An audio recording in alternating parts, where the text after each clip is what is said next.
इस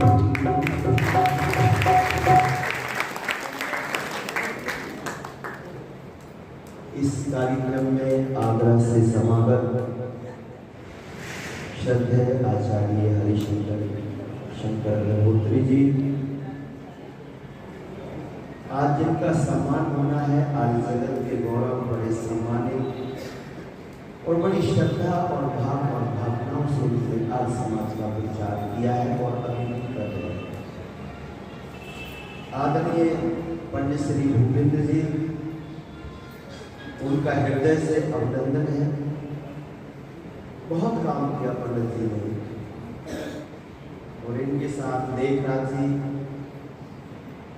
सामान लेकर जगह जगह कार्यक्रम करने के लिए गांव में भी जाते हैं और कहीं कोई मांग भी नहीं करते। इस तरह के दयानंद के लिए समर्पित भाव से काम करने वाले लोग बहुत कम मिलेंगे। हमें भी पंडित जी से बड़ी प्रेरणा मिलती है, बड़े सरल है और कहीं कोई बनावट नहीं है।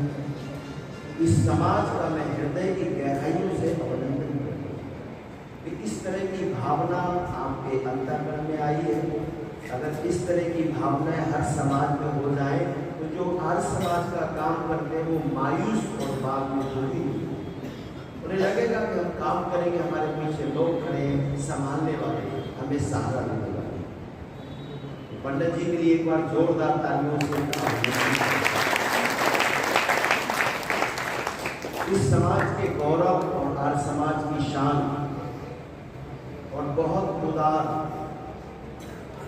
दान की महान प्रवृत्ति और दानी पिता के कुल श्रद्धेय हमारे आदरणीय श्री जगदीश प्रसाद जी गुरेरा जी प्रधान जी। और मैंने कहा था आपकी इज्जत, आपकी रिस्पेक्ट, आपका सम्मान कलकत्ता जैसे महानगर में बहुत ऊंचाइयों पर है। लोग आपको बहुत इज्जत और सम्मान देते हैं और आपका आदर करते हैं, क्योंकि आपके जीवन में स्वामी दयानंद के प्रति एक समर्पित की भावना है और सिद्धांतवादी है, समझौता नहीं करते सिद्धांतों से। अगर कहीं कहीं किसी में चूक होती है, भूल होती है तो मुंह पर कह देते हैं आपने आप गलती कर दिया। तो इस तरह के स्पष्ट वक्ता और श्री दयानंद के प्रति दयानंदी लोग बहुत कम मिलते हैं। साथ में मेरी पूज्य माता जी, दोनों की जोड़ी बहुत अच्छे हैं, इन दोनों के मुझ पर बड़े एहसान हैं। मैं इनका हृदय की गहराइयों से इनका नमन करता हूँ। इनका आशीर्वाद मुझे भी और मेरी बेटी को भी मिला, जिस शादी 26 अक्टूबर को है। तो इन्हें मैं पिता के स्थान पर इनको मानता हूँ, माँ को माँ के स्थान पर मानता हूँ। इन दोनों देवताओं के लिए एक बार जोरदार ताली बजाइए। तो मैंने अपने जीवन में आज समाज में मंत्री प्रधान दान करते नहीं, 30 साल तो मैं जाऊँगा, पूरा भारत को मिला मैंने, लेकिन मुझे इतने देवता लोग नहीं मिले। कहीं कोई दान करते हुए उनका नाम लिस्ट में कभी आया नहीं, लेकिन बड़ी कल प्रसन्नता थी कि यहाँ के प्रधान जी और मंत्री जी ने 51 हज़ार रुपये दिए और हमेशा खड़े साथ में, कोई चिंता की बात नहीं। आचार्य जी कह रहे भानु जी मेरे से कभी नहीं कहते कि समाज की दान इकट्ठा करते हो, कहते नहीं, भगवान की कृपा सब ठीक। ऐसे कहने वाले मुझे तो अब तक कोई मिले।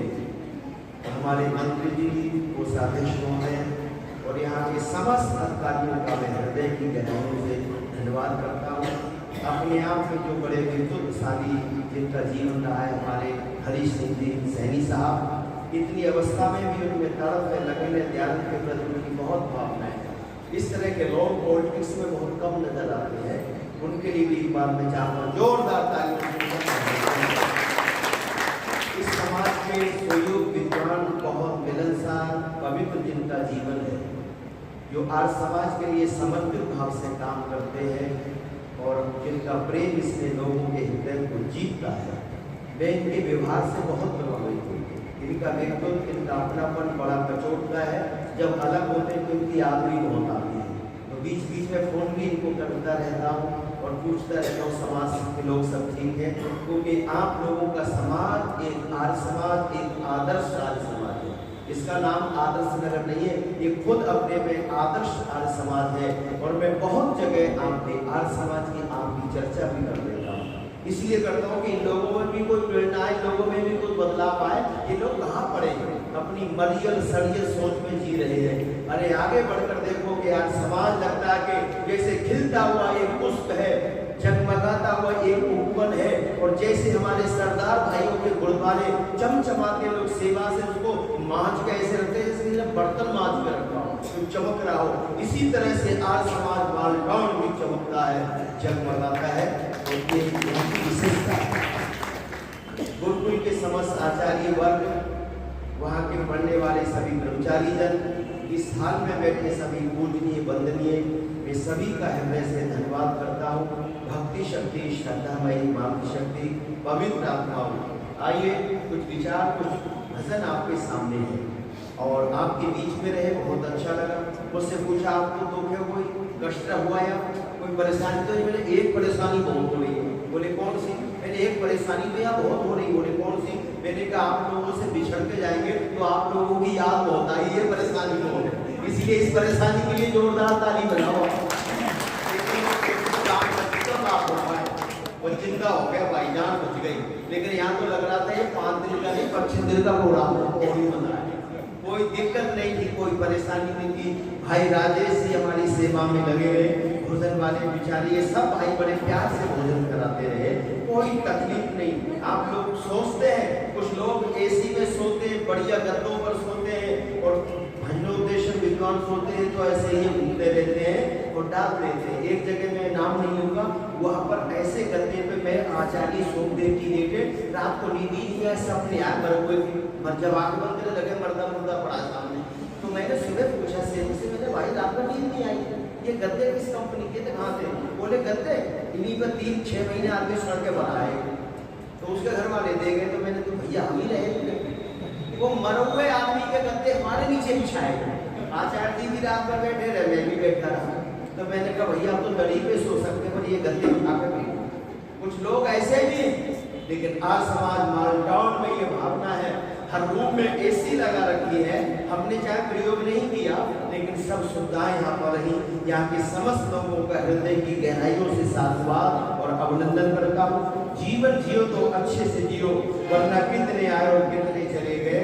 लोग उनको याद करते हैं अपनी जिंदगी से जो अच्छे काम कर जाते हैं। इसलिए आओ, बड़ा प्यारा है, अच्छा करोगे तो अच्छा होगा, बुरा किया तो बुरा होता है। मैंने गीत आपके सामने रखा, अनमोल ये जीवन की अनमोल कहानी है। उड़ जाए जीव तेरा तेरा पिंजरा खाली है। ये जो समय मिला है, अवस्था में व्यवस्था बनाकर रख लो, कल पर मत छोड़ो।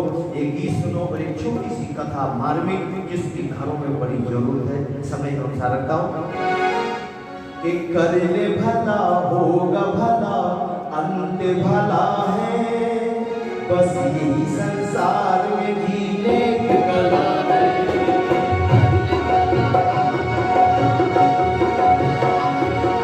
कर ले भला होगा भला, अंत भला है, बस यही संसार में जीने की कला है।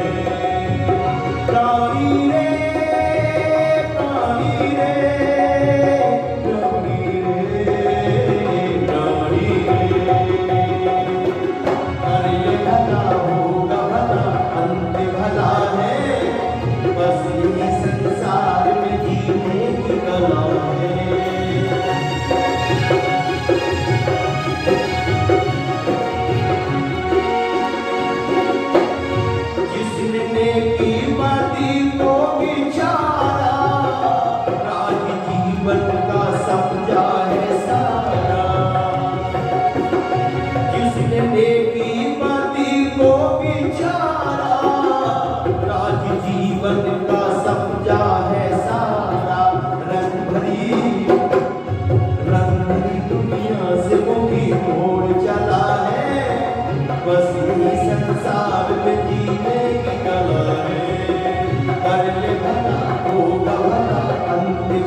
ना कोई किया है, दीन दुखियों को सुख ही दिया है।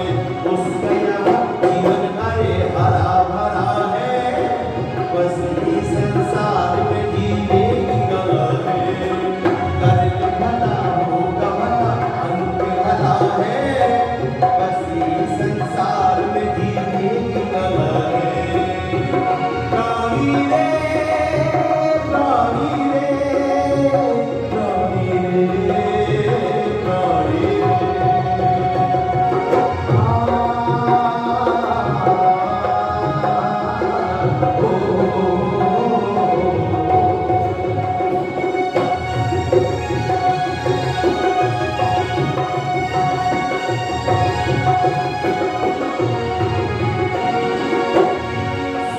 सिंधु से चाहो जो तरना, भूल कर भी बुरा कुछ न करना। सिंधु से चाहो जो तरना, भूल कर भी बुरा कुछ न करना। मान ले बेमोल की अनमोल सदा है, बस ये संसार में जीने की कला है। कर्म भला होगा भला, अंत भला है, बस ये संसार में जीने की कला है। प्राणी रे प्राणी रे प्राणी रे प्राणी रे, कर्म भला होगा भला, अंत भला है, बस ये संसार में जीने की कला है। बस ये संसार में जीने की कला है, बस ये संसार में जीने की कला है।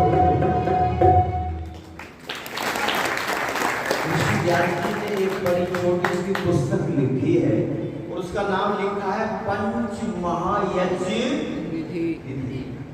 ये 5 यज्ञ रोज करने चाहिए और जो करते हैं वो बड़े खुशनसीब होते हैं। इनके करने से ये लोक भी सुधरता है और परलोक भी सुधरता है।